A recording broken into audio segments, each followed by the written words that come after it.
I'm The Wire, and I'm hungry!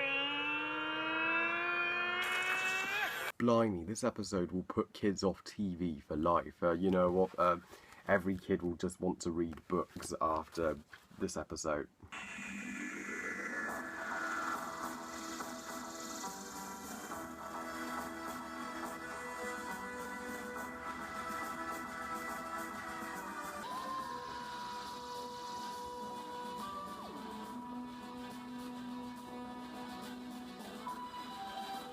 The Idiot's Lantern by Mark Gatiss, and of course episode 7 of series 2 of Doctor Who.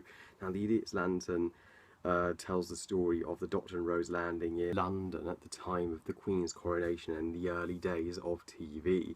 However, a mysterious TV salesman, Magpie, has been selling TVs with a mysterious alien called The Wire, who sucks your face off to regain her true form.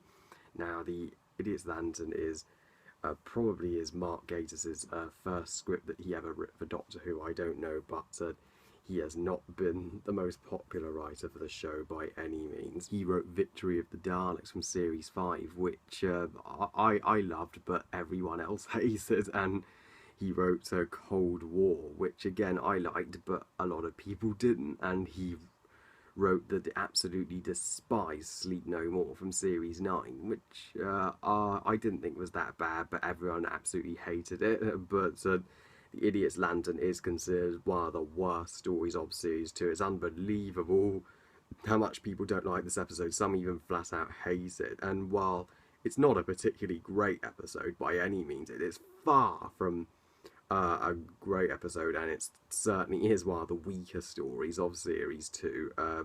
It's a pretty forgettable filler episode, but it's still good. There is a lot to like here. First of all, what this episode deserves merit for is that David Tennant and Billie Piper are still terrific, and the concept of TV in Doctor Who is brilliant, and we've never had an antagonist inside a television before, and we actually have a human, Magpie, the television salesman, actually in league with the antagonists, which makes him an interesting, tragic character. I mean, you can understand Magpie's motivation for helping The Wire, because otherwise she would eat his face, but he should stand up to her all the same. I love the design and the setting of 1950s, 1960s London. It's I know I keep praising the production design on Doctor Who, but the production design on Doctor Who is always top notch. It's the BBC, for crying out loud. Now, I know some will consider The Wire a stupid villain, but she's a decent villain. I mean, she's not the best Doctor Who antagonist, far from it, but she's still good. I mean, the actress did a great job with portraying her. It's interesting how she's an alien inside a television that can suck your face off and leave you completely faceless. That's really intimidating, although it does get so annoying and cringeworthy when she goes, "I'm hungry." Oh god. However, the faceless people, which were realistic dummies, they look great. They looked real. So props for the BBC for not using too much CGI.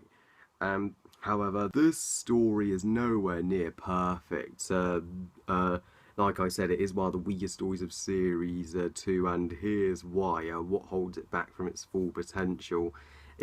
People say it's a forgettable filler episode, and it is a filler episode, really. It doesn't connect to the main theme of the series. It doesn't connect to the finale, anyway, of Rose leaving the Doctor, being trapped on the parallel world. There's no connections to that at all. It is straight up filler and standalone, and what makes it really forgettable. And I never really got attached to the family in this episode. I thought they were pretty mean-spirited, most of them, particularly the dad. Thank God he got sent out of the house at the end.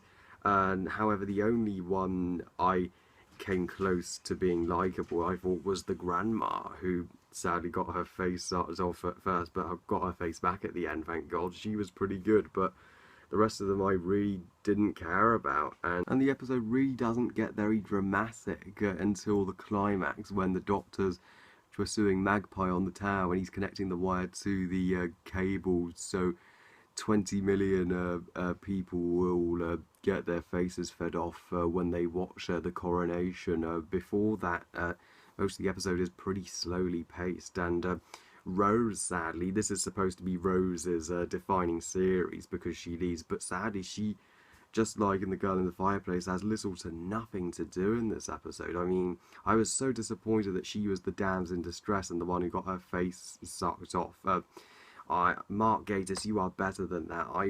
If anything, it would have been better if maybe the Doctor got his face sucked off and was temporarily out of use. So that would add more tension. So Rose had to be the hero and the Doctor for the day.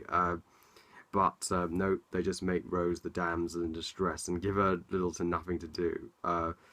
How disappointing. So, The Idiot's Lantern, it's a good episode. There is a lot to like. I think it is a little underrated, but it certainly is one of my least favourite stories of Series 2. And disappointment in comparison to many other great stories this series, most definitely.